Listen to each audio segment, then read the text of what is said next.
1 Coríntios, tá bom? Você vai aprender lições que são preciosas e perceberá o quanto esta carta do apóstolo Paulo é extremamente contemporânea. Muitos pregadores, pastores, estudiosos da Bíblia, conselheiros, têm dito que 1 Coríntios é exatamente isso, um desafio à nossa saúde espiritual. Ela trata de muitos problemas que acontecem nos nossos dias.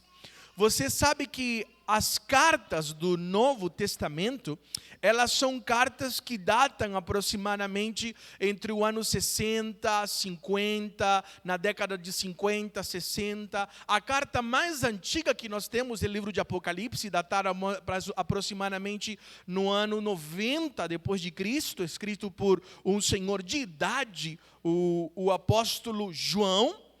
E a carta, mais ou menos, de Coríntios foi escrita por volta do ano, entre a década de 50 a 60 aproximadamente. A igreja, portanto, era uma igreja nova. Quando eu falo a igreja, me refiro a todos os cristãos, a todos os remidos, os lavados pelo sangue de Jesus. Era uma igreja nova. E como toda igreja onde há gente, há projetos inacabados, pessoas que precisam ser confrontadas, confortadas, consoladas e também exortadas diante da sua jornada espiritual. O Novo Testamento, ela vem exatamente, as cartas do Novo Testamento, em sua maioria, elas vêm para confrontar-nos e mostrar-nos aquilo que é o caminho da vida cristã. Nos nossos dias, eu acredito que nós precisamos voltar-nos para entender aquilo que é saúde espiritual. Quando eu falo de saúde espiritual, é muito diferente de perfeição espiritual. Quando eu falo de saúde familiar, é muito diferente de perfeição familiar. Quando eu falo de saúde, eu me refiro exatamente a um organismo vivo. Ou seja, só pode ficar doente quem está vivo. Quem está morto não pode ficar doente. É por isso que nós sempre, quando falamos de avivamento na igreja, é a palavra mais correta, porque quem precisa de avivamento é a igreja. O não cristão, ou o que nunca nasceu de novo, não precisa de avivamento, precisa de nascer de novo. Porque avivamento é aquela que tem vida, não tem mas precisa voltar a ter essa vida. É isso que significa avivamento. Então, quando nós falamos de saúde espiritual, nós estamos falando de um organismo vivo, de algo que tem vida, que pode adoecer. Perfeição é diferente, é a coisa perfeita. Não falha, não há erros, não está sempre certinho, encaixado, e não é verdade. Por isso nós falamos, quando falamos de igreja, eu costumo dizer, em toda igreja, amados, existem dificuldades. Inclusive na minha classe, que é uma classe de primeiros passos, quando eu preparo para o batismo, quando nós falamos às pessoas que estão chegando na igreja, temos uma lição que nós dizemos assim: você verá escândalos. E quando a gente fala você verá escândalos, a gente diz para toda pessoa que entra na igreja, não pense que a igreja é o pedacinho do céu, perfeito, e todas as coisas vão se encaixar, e não vai ter problemas, porque isso não é verdade. Eu costumo dizer, nós precisamos entender que a igreja precisa vigiar pela sua saúde. E quando eu falo de igreja, não me refiro apenas à organização eclesiástica, à Igreja Batista Nova Canaã. Me refiro principalmente à sua saúde espiritual, à sua vida cristã. 1 Coríntios, ela vai tratar de inúmeras situações. E o tema que eu escolhi, ou o título para esta noite, esta primeira mensagem, que tratará dos primeiros 3 versículos de 1 Coríntios, eu escolhi o tema chamados para vestir a camisa. É uma expressão que nós usamos na linguagem brasileira e até mesmo em outros idiomas. É uma expressão para dizer que você precisa fazer parte, você não pode apenas contemplar, não pode ficar na arquibancada.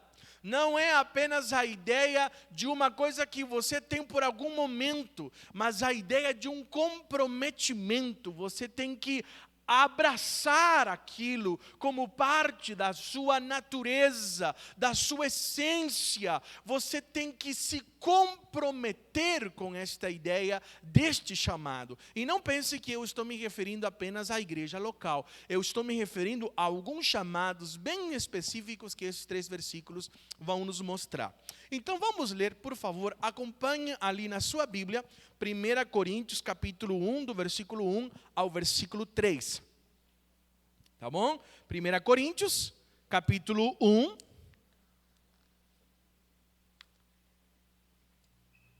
do versículo 1 ao versículo 3. Eu vou ler na versão revista e corrigida. Você acompanha ali na sua versão. Ela pode ter algumas palavras diferentes e eu vou explicar, inclusive, a questão de algumas traduções, tá bom? Paulo, chamado apóstolo de Jesus Cristo pela vontade de Deus, e o irmão Sóstenes, a igreja de Deus que está em Corinto, aos santificados em Cristo Jesus, chamados santos. Algumas versões traduzem chamados para ser santo. No original, a melhor tradução é chamados santos mesmos. Com todos os que em todo lugar invocam o nome de nosso Senhor Jesus Cristo, Senhor deles e nosso. Graça e paz da parte de Deus, nosso Pai, e do Senhor Jesus Cristo. Amados, quando nós falamos desta carta, estes 3 versículos vão nos mostrar esse primeiro pano de fundo, essa introdução. Vai revelar as intenções espirituais da parte do Espírito Santo por meio do apóstolo Paulo, que vai mostrar este chamado que o Senhor está fazendo a esta igreja na cidade de Corinto.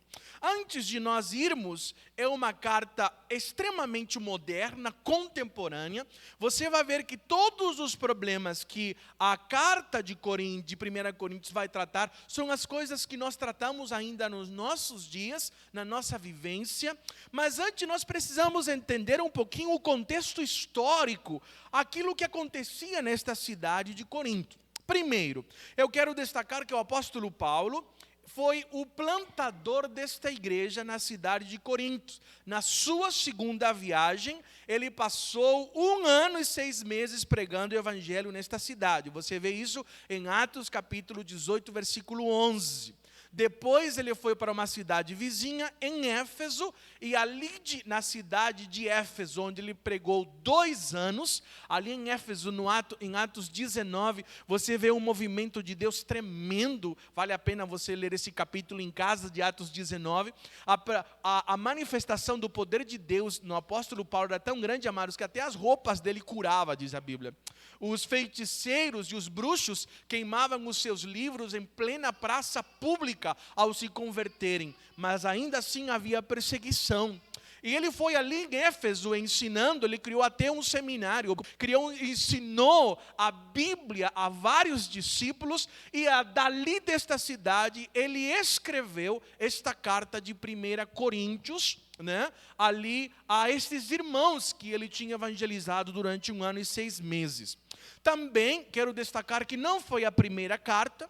Apesar de nós dizermos 1 Coríntios, foram escritas 4 cartas que nós temos registro nas próprias cartas, ali à igreja de Corinto. Por exemplo, esta aqui é a segunda. Você refere no versículo do capítulo 5, versículo 9, vai dizer: já em carta vos escrevi que não vos associeis com os impuros. É uma citação a uma outra carta. Agora, nós não temos notícias desta carta, tá bom? Não há não há o registro desta carta, ela não foi encontrada. Você vai ver que muito do que nós temos na Bíblia, no Novo Testamento, são os registros que foram encontrados. Há muitos escritos referentes que não foram encontrados, devem ser destruídos com o tempo, mas isso não vai colocar algo a mais ou a menos, como muitos querem, a respeito daquilo que está escrito na palavra. Então não foi uma primeira carta. Inclusive, o apóstolo Paulo escreveu esta carta por dois motivos. Uma, porque ele foi questionado de muitas questões pelos irmãos. Eles perguntaram através de uma outra carta. Você vê isso no versículo 1 do capítulo 7, quando ele diz: quanto aos que escrevestes, é bom que um homem não toque em mulher. Aquilo que vocês estão me perguntando, ou seja, ele vai responder, mas também ele chegou a notícia dele, aos ouvidos dele, dos problemas que aconteciam na igreja de Corinto, por uma irmã chamada Chloe, tá bom? Nada contra as irmãs, não era fofoca, era preocupação. Eu costumo dizer que fofoca é quando você não faz parte nem do problema, nem da solução. No caso, a irmã Chloe estava buscando solução para os problemas que estavam acontecendo ali na igreja de Corinto. Então ele soube das divisões, das brigas, das contendas. Aconteciam situações extremamente complicadas espiritualmente para a saúde da igreja, e ele vai escrever esta carta para tratar destas dificuldades, tá bom? Corinto, amados, era uma cidade, podemos dizer assim, se comparava a uma cidade como se fosse uma São Paulo da vida. Por que uma São Paulo da vida? Porque esta cidade, ela era muito característica por causa do seu comércio. Ela tinha 2 portos, era banhado por 2 mares, tá bom? Os nomes dos mares é o mar Egeu e o mar Jônico. Então, era uma cidade que havia inúmeras culturas. Você pode imaginar, gente de todos os lugares e das nações chegavam por meio dos navios. Então, se falava provavelmente algumas línguas ali. Era um lugar muito conhecido por causa de estar próximo de Atenas, que era chamada a capital do conhecimento, da capacidade intelectual. Então, culturalmente, Corinto, ela era uma cidade muito conhecida, além do seu comércio marítimo, também pelos jogos ítmicos, que só perdia na sua importância para os Jogos Olímpicos, né? Então era uma cidade onde o esporte era praticado, o comércio, a literatura, o conhecimento filosófico, gente de todas as nações passavam por ali, né? E havia também, além dessas coisas, era uma cidade que se destacava por uma questão religiosa. Haviam 3 templos muito famosos. Um dos primeiros templos, na parte mais alta da cidade, ficava o templo à deusa Afrodite, que era uma deusa onde existiam aproximadamente 2.000 prostitutas sacerdotisas. Ou seja, eram mulheres que se dedicavam a esta deusa do amor ou da fertilidade, né? E estas mulheres rapavam a cabeça, assim como muitos dos monges, né, no Tibete fazia parte dessa cultura oriental. Mais de 2.000 mulheres, que estas mulheres, ao adorarem o seu Deus, elas desciam das cidades para oferecerem os seus serviços sexuais a todos estes navegantes, a estas pessoas que estavam nas cidades, se prostituíam, e dessa forma elas estavam expressando na mente delas a adoração a Afrodite. Mas não somente isso, nesta mesma cidade existia um templo muito famoso a Apolo. Apolo era um deus, era considerado como o símbolo de beleza masculina. E aqui existiam aproximadamente 1.000 homens, 1.000 sacerdotes, que também ofereciam os seus favores sexuais. Homens, assim, o homossexualismo era muito forte, a prostituição muito forte, e ali eles também se prostituíam. Então, havia, além de ter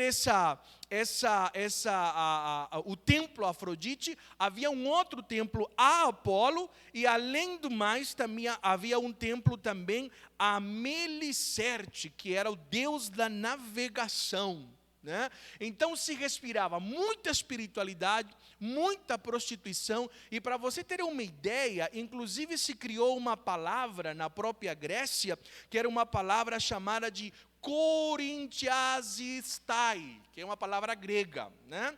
Mas a ideia de ser corintiano ali na Grécia era a ideia de uma pessoa que bebia, uma ideia de alguém que está fora, uma pessoa leviana e fácil de se prostituir e de beber. Ou seja, uma pessoa que estava dada à vida.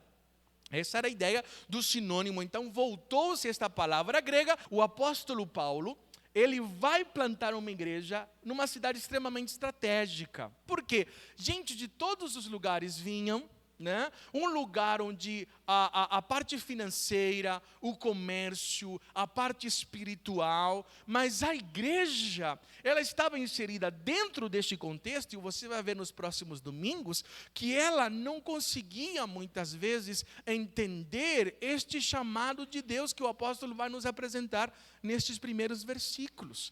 Este contexto da cidade de Coríntios era o contexto onde uma igreja tinha que sobreviver, tinha que ser plantada. Ali nós aprendemos algumas lições importantes. Primeira coisa que nós vemos neste versículo, no primeiro versículo que nós lemos, né? Paulo, chamado apóstolo de Jesus pela vontade de Deus, e o irmão Sóstenes. Este irmão Sóstenes provavelmente foi um ex-líder da igreja. Nós vemos um relato bíblico desta pessoa ali, nas minhas anotações lá na frente eu vou falar um pouquinho melhor sobre ele, mas ele era um ex-líder que foi perseguido, foi maltratado, um líder judeu, e que o apóstolo Paulo tinha como companheiro. Uma das coisas que você vai aprender sobre o ser igreja e no transcorrer e na vida do apóstolo Paulo, é que nós nunca vemos o apóstolo Paulo sozinho. Você não vai ver o apóstolo Paulo sozinho.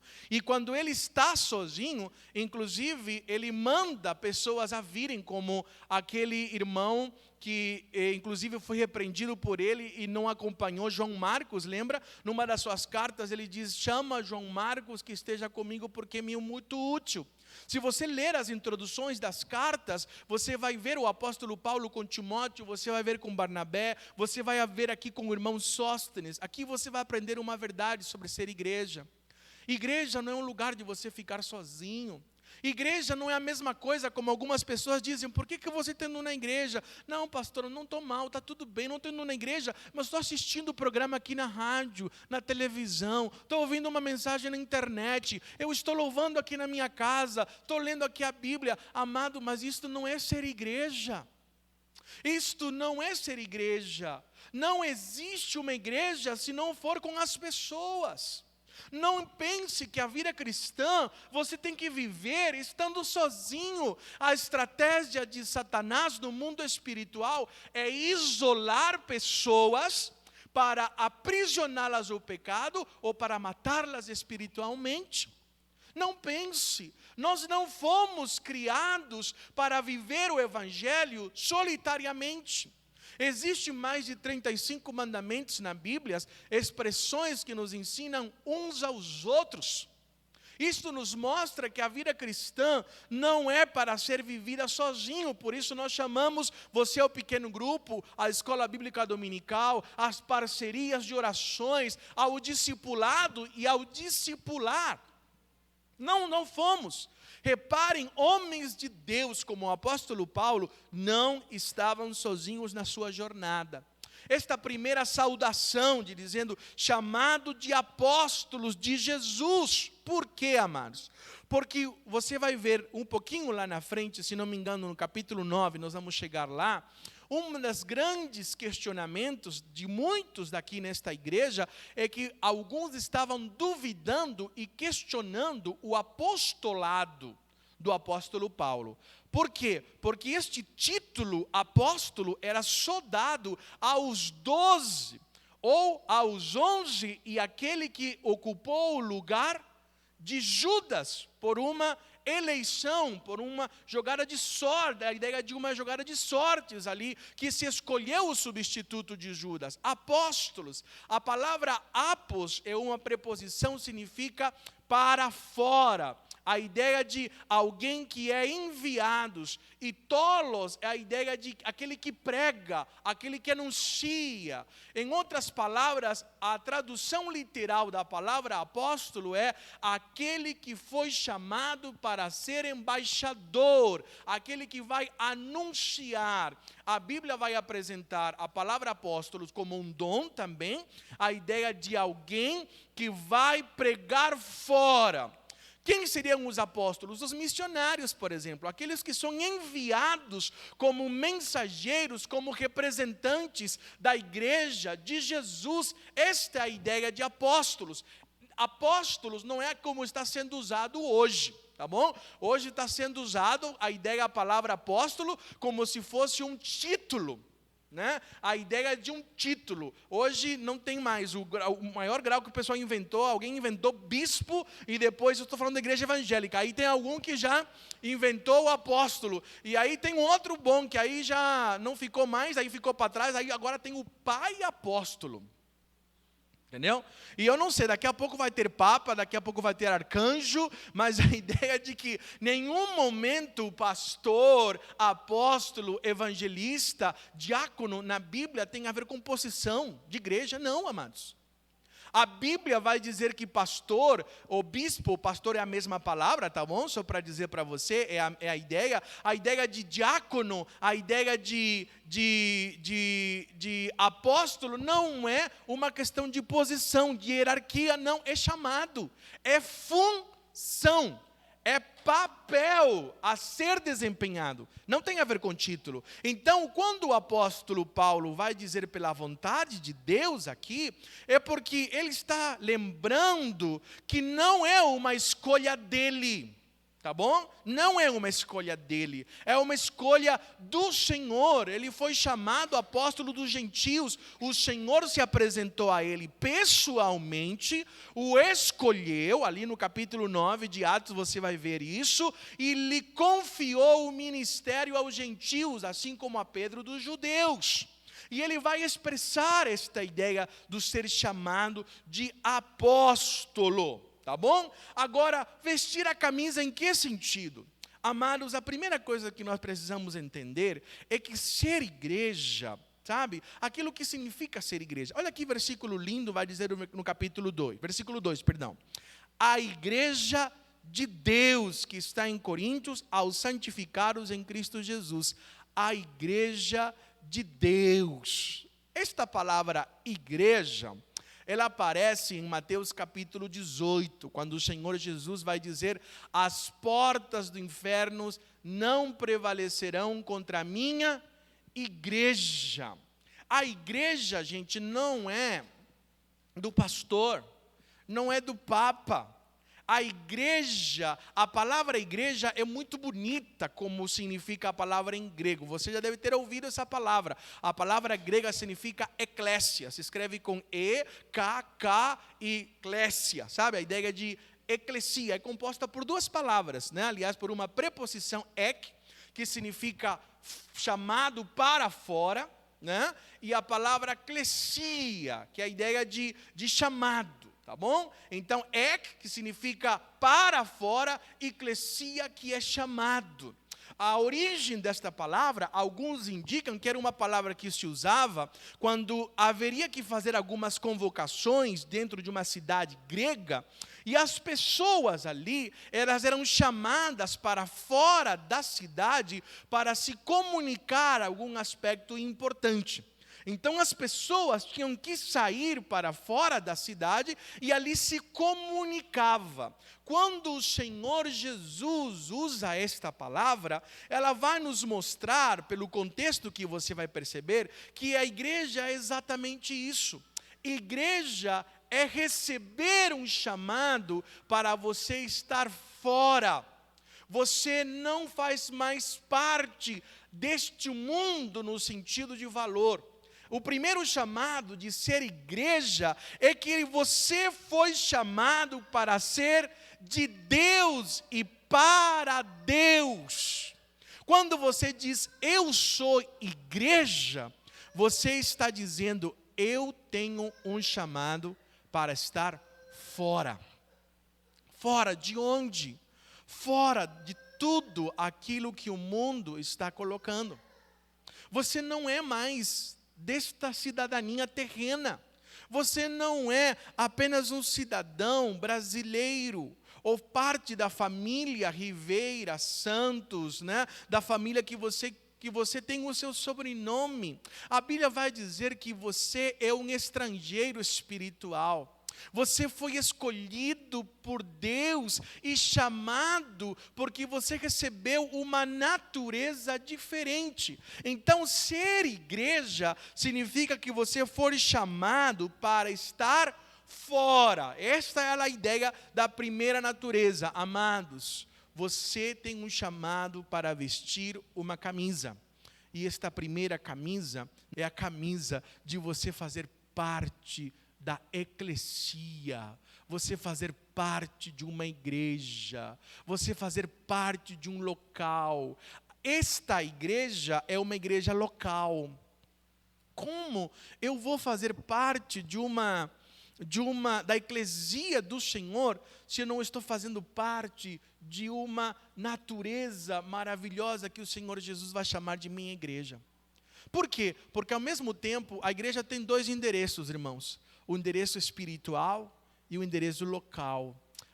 O endereço local é a igreja de Corinto, que está em Corinto. A igreja Nova Canaã, no Jardim Santo Inês. E você foi chamado para fazer parte disto.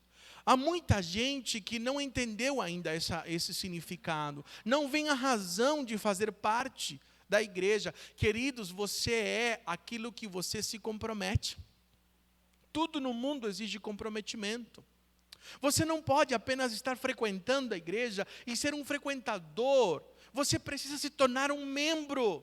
Você precisa passar pelas águas se você não passou. Você precisa dizer, eu quero fazer parte, eu quero vestir a camisa do ser igreja. Eu faço parte de uma organização. A igreja é a esperança do mundo. A igreja é um lugar de crescimento. A igreja é um lugar de treinamento. A igreja é um lugar onde as pessoas glorificam a Deus. A igreja foi um chamado de Deus. Você tem esse chamado. O primeiro chamado é você assumir um compromisso com a igreja local. Porque igreja é isso, ser chamado para fora. Eu costumo dizer, existem pessoas que frequentam um domingo numa igreja, noutra igreja, noutra igreja. Eu estou dizendo, você não vai conseguir crescer dessa forma. Por quê? Você vai ser edificado muitas vezes com as pregações que você vai ouvir, com os cultos que você vai participar. Isto vai fazer bem à sua alma, mas há coisas, irmãos, que só há crescimento quando nós nos envolvemos. Crescimento, por exemplo, dos seus dons. Crescimento, por exemplo, de alguém que treine você, de alguém que acompanhe você. Quando nós, como pastores, preparamos as mensagens, não pense que é aleatoriamente. Há um caminhar, há uma proposta, há uma ideia de saber o que você precisa se alimentar. Saber de pessoas que possam aconselhar você, que você possa dividir, que você possa se doar e também você possa receber. Este é um comprometimento. Pessoas que andam visitando uma igreja e outra, elas vão ser edificadas pela palavra, mas o seu crescimento não vai ter o crescimento que uma pessoa comprometida tem. Como assim, pastor? Por quê? Porque, amados, nós precisamos estar juntos para poder crescer e comprometer-nos melhor. Isso faz parte do chamado de Deus.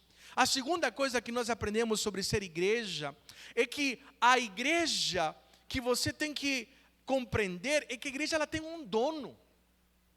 Sabe? A Bíblia vai dizer assim, a igreja de quem? De Deus. Mateus 18 vai dizer, a minha igreja. Né? Olha o que o versículo, eu convido que você vá um pouquinho para trás, ali para Atos, e leia Atos 20, versículo 28. Gostaria que você lesse também este versículo. Versículo lindo da palavra de Deus, até marque ali na sua Bíblia sobre o ser igreja. Atos 20, 28. Atos 20, 28. Diz assim: atendei por vós e por todo o rebanho sobre o qual o Espírito Santo vos constituiu bispos, ou pastores, ou líderes, para pastoreardes a igreja de Deus, a qual ele comprou com o seu próprio sangue. Ele está falando para os pastores, dizendo: pastoreai a igreja de Deus, que foi comprada com o sangue de quem? De Jesus. Amados, a igreja não tem dono. A igreja não pode ter dono. Por isso que eu agradeço a Deus pela nossa igreja, a Igreja Batista Nova Canaã, porque nós não nos comportamos como se fôssemos dono da igreja. A igreja tem 2 pastores, mas a gente não age como se fosse dono da igreja. Os irmãos líderes sabem disso, o quanto nos submetemos, o quanto consultamos, o quanto nos reunimos. Os nossos líderes que estão do nosso lado também têm um respeito e uma submissão aos pastores. E não há uma postura de ser donos, como lamentavelmente muitas igrejas há. E você tem visto o que muita gente tem feito da igreja do Senhor Jesus na Forbes da semana passada, ou a quantidade de pastores milionários, donos de igreja. Quando eu falo, não falo nem milionários, viu gente? É bilionários, bilhões de dólares, milhões de dólares. Não no nome da igreja, não pense que isso é nome da igreja não, viu gente? Como eles alegam dizer que é no nome da igreja. Não, é na conta pessoal mesmo. Na conta pessoal. Isso entristece, isso envergonha o nome de Jesus. Porque não é esta postura, amados. A igreja é de Deus. Ele é o Senhor da igreja. Ele é que vai defender. Você tem que fazer parte da igreja de Deus. Dele é. E Ele orienta como a igreja dele deve proceder em todas as questões. Por isso, amado, você precisa compreender que ao vestir a camisa da sua igreja, você vai estar representando Deus. Quando você tropeça, quando você há um mau testemunho, ou quando você ora, ou quando você abençoa, não pense que é apenas o seu nome que está em jogo. Você está colocando o nome de Deus ali. Porque você representa. Ao entrar neste lugar, você está representando o nome de Deus. É muito triste quando a gente pergunta por que as pessoas não entregam a sua vida a Jesus. Você pensa que é porque as pessoas não creem ou não entendem que precisa? Você sabe qual é o maior empecilho de pessoas entregarem a sua vida a Jesus? Sabe qual é o maior empecilho? Os escândalos dos outros cristãos. Os tropeços, os maus testemunhos, a falta de comprometimento, a vida desregrada. Há muita gente que diz assim: para ser igual como fulano de tal, que está na igreja todo domingo, e que não paga suas contas, e que não trabalha direito, e que vai dar um mau testemunho, e que vive dessa forma, prefiro ficar na minha casa. Para ficar enriquecendo a vida de aqueles que saíram na Forbes, não quero saber disso não. Não quero viver dessa forma. Então quando você entende que você é eclesia, chamado para fora, natureza de Deus, você está vestindo a camisa, você está representando, você está sendo aquilo que a Bíblia vai dizer, cartas vivas de Deus. Olha que título precioso e altamente responsável. Cartas vivas de Deus. Eu e você somos essa natureza. É muito triste quando eu escuto como pastores, eu já escutei isso de adultos, de adolescentes, também tenho escutado de adolescentes da nossa igreja, dizer, aquele lá é da sua igreja, pastor? É. Pois é. Ele está no 2º ano de repetência, ele está dando mau testemunho, ele é rebelde, ele é terrível. Complicado demais, né? Ou falar de funcionários, ou falar de pessoas. Tem pessoas, às vezes, isso não aconteceu ainda, pelo menos que eu lembre. Tem pessoas, às vezes, pastores que têm que receber alguém e dizer assim, vem aqui, porque um dos membros da sua igreja me deve e está fugindo de mim, e aquela coisa, a nossa cara, que vergonha. Um testemunho. É camisa. Portanto, escuta o que eu vou dizer com muito... É amor o que eu vou te dizer, irmãos. Tá bom? É amor. Não quero que você se ofenda com o que eu vou dizer. Mas se você não quer seguir a Jesus, você não quer compromisso com Jesus, então escreva uma carta, se você é membro desta igreja, e escreva assim, diz assim, pastor, ou igreja, eu peço o meu desligamento do rol de membros por motivos pessoais. Pelo menos vai ser digno você da sua parte dizer, eu não quero mais, não quero viver dessa forma, não quero viver assim. Porque eu não quero, nós como pastores, nós não temos a função de ficar vigiando a sua vida e ficar o tempo todo dizendo se você está certo ou errado. Não, você é responsável diante de Deus. Nós treinamos você, nós ensinamos você. Nós não somos vigias espirituais para tomar conta da sua vida e olhar se você está andando ou não e vai enxergar se o pastor. Tem gente que teme mais o pastor do que Deus, mais o irmão do que Deus, mais as pessoas do que Deus. A igreja é de Deus, você é de Deus, é a Ele que você vai prestar contas. Mas eu digo, você tem um compromisso com este lugar. Então se você quer viver uma vida longe de Deus, no mundo, você quer se lançar, então pelo menos tenha a maturidade de dizer, não quero mais.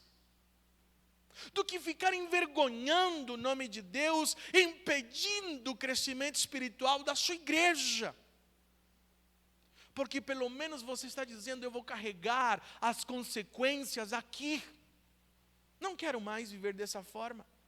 Agora, se você tropeçou e precisa de ajuda, você não quer, clame, ligue para seus pastores, peça para alguém orar você. A nossa função não é te condenar, não é jogar pedra em você, é ajudar, é clamar. Já fizemos isso com muita gente e temos prazer. E é para isso que eu estou aqui, é para isso que o pastor Paulo está ali, para lutarmos juntos na vida cristã.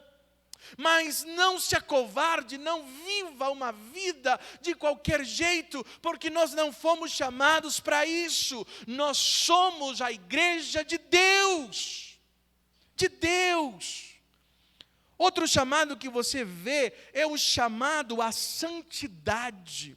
Os santistas agora vão gostar, porque eu falei assim, aos chamados santos, né? Aos chamados, aqueles que são santificados, e aqueles que são chamados de santos. Algumas versões vão dizer assim, para serem santos. Mas a melhor tradução é aos santificados e chamados de santos. Que chamado você tem? Para fazer parte do corpo? Sim, mas também você foi chamado para ser santo. É engraçado este versículo, porque ele vai dizer, aos que são santificados e aos que são chamados santos. Espera aí, afinal de contas, já somos santos ou vamos ser santos? Como que é? Irmão Luiz, eu costumo dizer as duas coisas, né? Eu costumo dizer que teologicamente nós temos 3 estágios de santidade. Um estágio que nós chamamos de passado, um estágio presente e um estágio futuro. Ou uma posição passada, uma posição presente e uma posição futura. Ou se você quiser melhor, uma santidade, né? A ideia de a santificação ato e a santificação progressiva. Melhor, explico melhor para você, tá bom? Para não complicar tanto teologicamente na sua cabeça, tá bom? A ideia é que aos santificados em Cristo, chamados de santos, o que o versículo 2 vai nos ensinar, é que a palavra santo significa separado. A ideia de algo que foi cortado e está separado.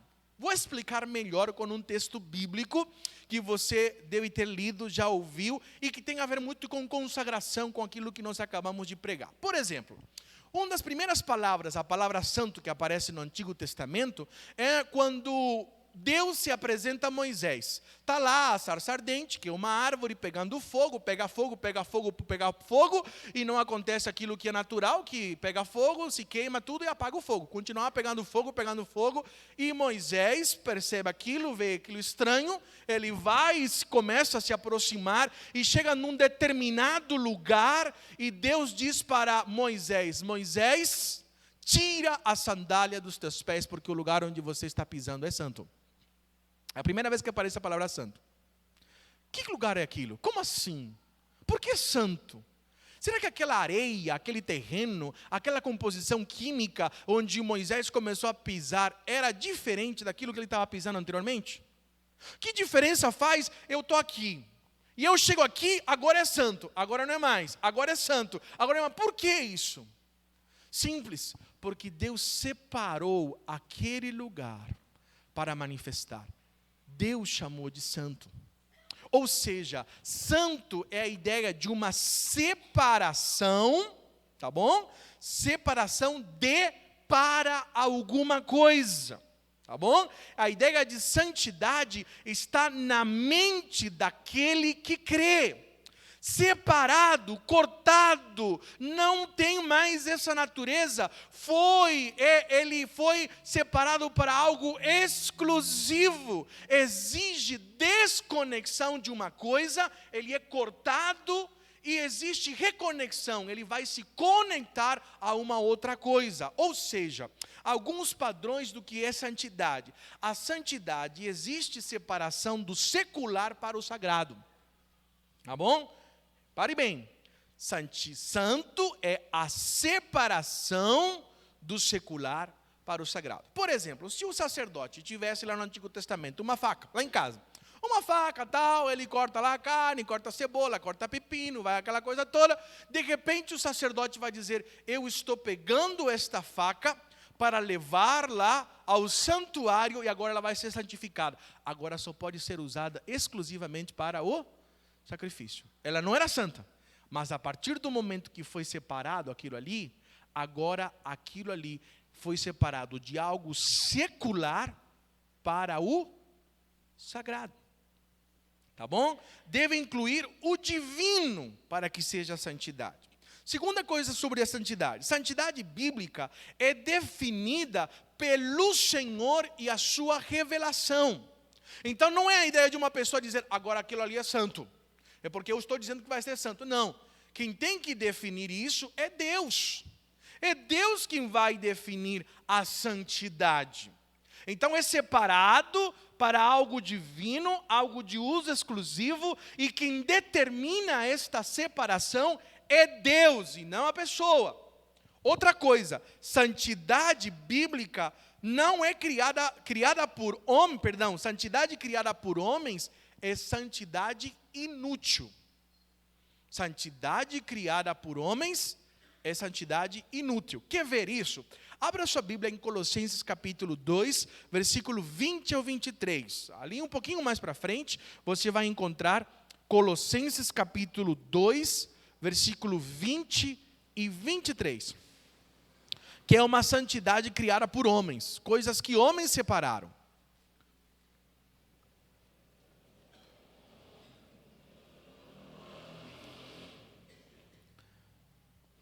Colossenses capítulo 2, versículo 20 ao 23. Acharam? Se morrestes com Cristo para os rudimentos do mundo, porque como se rudimentos do mundo, porque como se vivesseis no mundo, vos sujeitais a ordenanças, não manuseeis isto, não proveis aquilo, não toqueis aquilo outro, segundo os preceitos e doutrinas de homens? Pois que todas estas coisas com o uso se destroem, tais coisas com efeito têm aparência de sabedoria, como culto de si mesmo e de falsa humildade e de rigor ascético, todavia não tem valor algum contra a sensualidade. Existe gente que diz, não coma aquilo, não faça aquilo, não... Coloca um monte de regras humanas, como para dizer, olha como a pessoa é espiritual, santa. Não tem a ver com isso. A santidade não tem a ver com coisas que os homens vão dizer, que os homens vão falar, que os homens vão colocar. E você vai ver no transcorrer que nós vamos falar de roupa, nós vamos falar de vinho, nós vamos falar de comida. Coríntios trata de tanta coisa, porque ao mesmo tempo que eles colocavam muita coisa como santa, deixavam passar tantas outras coisas que o Senhor dizia que não poderia. Então, santidade humana, sem os critérios de Deus, é inútil, tá bom? Santidade exterior, sem a santidade interior, essa não é santidade bíblica. Uma santidade de aparências, sem a santidade interior, não é santidade bíblica. Santidade exterior, sem santidade interior, gera muitas vezes hipocrisia. E toda hipocrisia geralmente gera legalismo. As pessoas são extremamente legalistas. Elas não entendem o espírito da palavra. Santidade exterior, sabe? Sim, a santidade interior também gera fanatismo. Sabe? Gera emocionalismo. Uma vida muito superficial. Se desencadeia em tantas coisas distorcidas. Santidade bíblica não fica à deriva das águas perigosas, nem do legalismo, nem do fanatismo. A santidade bíblica define a separação interior e exterior de acordo com os padrões da palavra. Então, por que a Bíblia está dizendo que aos santificados em Coríntios, apesar de ser uma igreja que você vai ver que precisava muito viver a santidade? Porque existe o primeiro estágio de santidade. O primeiro estágio da santidade acontece na mente de Deus. Como assim?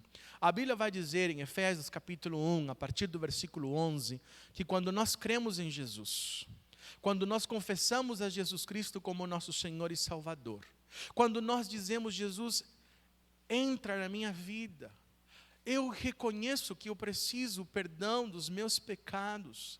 Eu te recebo como meu Senhor e Salvador. Eu quero ser teu. Recebe-me nos teus braços. Lava-me com o teu sangue. Eu quero que o Senhor seja o Senhor da minha vida. A Bíblia diz que você é selado com o Espírito Santo da promessa.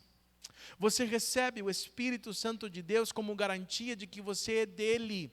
A Bíblia diz que na mente de Deus, Ele olha você e diz assim, você foi separado por causa do meu filho.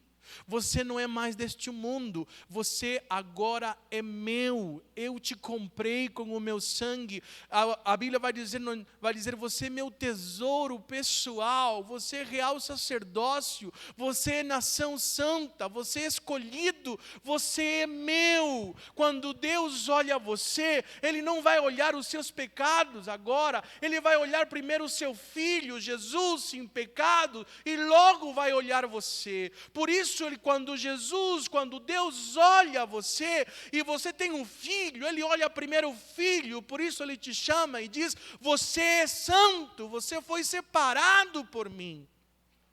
Está dando para entender? Isto são todas as pessoas que se entregam a Jesus Cristo. Então, na mente de Deus, você já é santo, você é separado.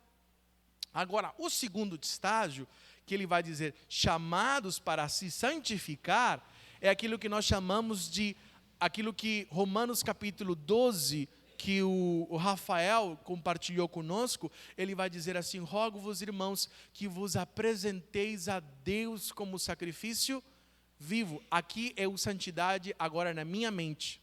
Porque na mente de Deus você já é santo, mas na sua mente talvez ainda você não é santo. Você precisa se apresentar a Jesus. Você precisa agora, a santidade precisa acontecer na sua mente, porque sua mente ainda não é santa. A sua mente ainda está pervertida pelas lembranças da velha natureza, pelos desejos da carne, pela vontade do mundo, pela soberba da vida, como nós pregamos hoje de manhã. Você precisa agora Jesus já se ofereceu por você e te santificou aos olhos de Deus. Agora você precisa se oferecer a Deus e se santificar em sua mente. Essa santidade nós chamamos de santidade progressiva. A ideia de que agora você é convidado a se apresentar a Deus. Existem muitos cristãos que experimentaram o primeiro estágio, entregaram a sua vida a Jesus, mas nunca ainda experimentaram o segundo estágio, que é o estágio de se oferecerem. É por isso que os pentecostais às vezes confundem a ideia de receber o Espírito Santo com o batismo do Espírito Santo, que é como um segundo momento. Mas os pentecostais estão certos quando dizem que nós temos que buscar a santidade. Este é o segundo estágio. Não para receber o Espírito Santo, porque já temos, mas para ser cheio do Espírito Santo, sim. Aí eles estão completamente corretos. O que muda muito é a linguagem que nós usamos, a interpretação da colocação, porque eles dizem: eu aceitei Jesus, agora tenho que buscar receber o Espírito Santo. Não, teologicamente não é correto, de acordo com a Bíblia.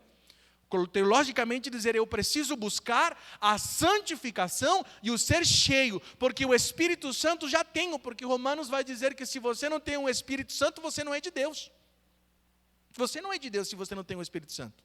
Não tem como você buscar o Espírito Santo de Deus, no sentido de se você não nasceu de novo. Não, o que nós temos que buscar, muitos crentes amados, receberam o Espírito Santo de Deus como selo, mas nunca foram cheios do Espírito Santo de Deus. Nunca se ofereceram, nunca foram santificados na sua mente. E muitos, inclusive, confundem o seu novo nascimento, porque ao se santificarem, ao buscarem a santidade progressiva, a santificação na sua mente, eles experimentam a plenitude do Espírito e eles pensam que aí eles se converteram, porque há uma experiência marcante na vida deles. E é marcante a experiência de santificação.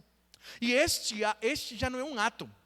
Aceitar a Jesus e ser selado é um ato, acontece uma única vez. Mas o ser cheio do Espírito Santo precisa ser algo contínuo. Tanto é que o mandamento, ali em Efésios 5,18, quando diz enchei-vos do Espírito Santo, o tempo verbal é contínuo. A ideia faça algo que você precisa fazer o tempo todo. E não apenas uma vez na vida. É por isso que muita gente não entende: pastor, eu experimentei o Espírito Santo de Deus, os dons, seja língua, seja visão, seja profecia, tem muita gente que não gosta, mas também é dom, viu? Contribuir, por exemplo, né? Servir, misericórdia, chorar. O pessoal só quer profecia, só quer língua, ninguém quer contribuir. Celibato, então, ninguém quer como dom, né? Então é os dons que Deus manifesta na sua vida. A Bíblia vai chamar de assim, não. E nós vamos entrar lá, quando chegamos no capítulo 12, 13 e 14 de 1 Coríntios. Os dons que Deus derrama. Agora, será que manifestação de dons o tempo todo é que eu estou cheio do Espírito Santo?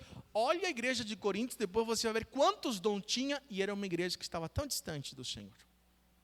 Não é bem assim. Por isso que você precisa compreender. Então, a santidade é separação de algo para. A melhor ilustração do que eu vi, o que é santidade, foi quando um pastor, eu ia trazer a chuteira do Nicolas, mas esqueci, é um par de chuteira de campo. Ela tem aquelas traves, sabe? Por quê? Porque dá para ir no shopping com chuteira de futebol de campo, gente? Jogar society dá? Futebol de salão dá? Passear por aí dá? O que dá para fazer com uma chuteira de campo?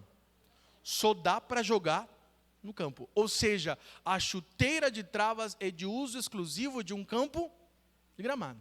Santidade é isso. Você é de uso exclusivo agora de Deus. E para as coisas de Deus. Deus tirou você do mundo e te disse: você é meu, para as coisas que agora são dele. Isso é que é ser santo. Então você foi chamado para fazer parte da igreja. Você foi chamado para se comprometer com a igreja local. Você foi chamado para ser santo. Você foi chamado para ser santo. Santificar a sua mente. Amados, a santidade não é uma questão de hábitos primeiro. Não é uma questão de dizer, olha, eu vou ficar aqui sozinho, eu vou me isolar. Eu vou lá no alto de um monte, num acampamento, eu vou lá ficar distante, eu vou lá ficar 2 anos, né, pelo lado do Tibete, no retiro espiritual, eu vou ficar nas alturas. Vai acontecer que nem aquela pessoa que diz que o grande problema dela era que ela queria se santificar porque ela murmurava muito, ela se queixava demais. Aí ela foi num retiro espiritual, num mosteiro, onde era permitido falar apenas 2 palavras a cada 7 anos. Verdade. Aí ele foi naquele lugar, ficou os primeiros 7 anos, e as primeiras 2 palavras deles, quando permitiram ele falar, as 2 palavras foi cama ruim. Depois mais 7 anos buscando a santidade, e outras próximas 2 palavras dele foi comida ruim. E depois de mais 7 anos, as outras 2 palavras dele sentou fora. Porque não é uma questão apenas de hábitos, é na sua mente. A santidade está na renovação da sua mente. Você pode até dizer, não quero fazer, não quero fazer, não quero fazer, e a sua mente está cheia de pensamentos impuros, cheia de vingança, cheia de rancor, cheia de mágoa, está com pensamentos terríveis, de ciúmes, de iras, de contendas, está contaminada. Não adianta, ainda que você não faça nada daquilo, você está cultivando pensamentos pecaminosos. A Bíblia está dizendo, sabe por quê? Porque tem alguma fonte que está alimentando tudo isso. Algo está alimentando tudo aquilo que está na sua mente. E santidade é separar-se de algo e unir-se a uma outra coisa. Não é apenas separar-se. Por isso que a Bíblia vai dizer, né, foge das paixões da mocidade e segue, sabe, a justiça, o amor, a pureza com aqueles que de coração limpo invocam o Senhor. Por isso, amados, a palavra de Deus vai nos chamar a esta santidade. Nós somos santos. Somos santos. E a Bíblia vai dizer no versículo 2, em todo lugar invocam o nome. Sabe o que significa a palavra invocar? Chamar. Clamar. O nome do Senhor Jesus Cristo. Sabe? Senhor deles e nosso. Reparem que não é um chamado exclusivo, não é apenas dizer só nós, não. A igreja vai dizer assim, é um chamado universal, é um chamado para todas as pessoas. Não é apenas para alguns o ser chamado de santos. Igreja do Senhor, nós e todas as pessoas no mundo. Aí ele vai dizer uma saudação que é preciosa, graça e paz. Caris é a palavra de onde vem o nome Karen também, que é a ideia grega de dizer graça, bondade, ato de boas coisas. É como dizer assim, a igreja de Jesus, ela tem que se contemplar em atos de bondade, em dizer assim, eu desejo coisas boas para você. É isso que significa graça, o presente que vem do alto céu. Paz. Sabe o que significa paz? A ideia da tradução hebraica de shalom. A ideia de shalom significa uma dívida que você tinha, não tem mais e você apagou. Você está livre para prosperar. Você está completo. Aquilo que se devia não se deve mais. Você está liberado para poder prosperar. Não há mais dívidas. Há paz. Olha que saudação maravilhosa, dizer caris, bondade, coisas boas para você e paz, você está livre para prosperar. Graça e paz da parte do Senhor Jesus Cristo. De quem? De Jesus. É a prosperidade de Jesus. Você foi chamado para isso também, para ter paz no seu coração, para você estar livre para prosperar. Este é o chamado de Deus na sua vida.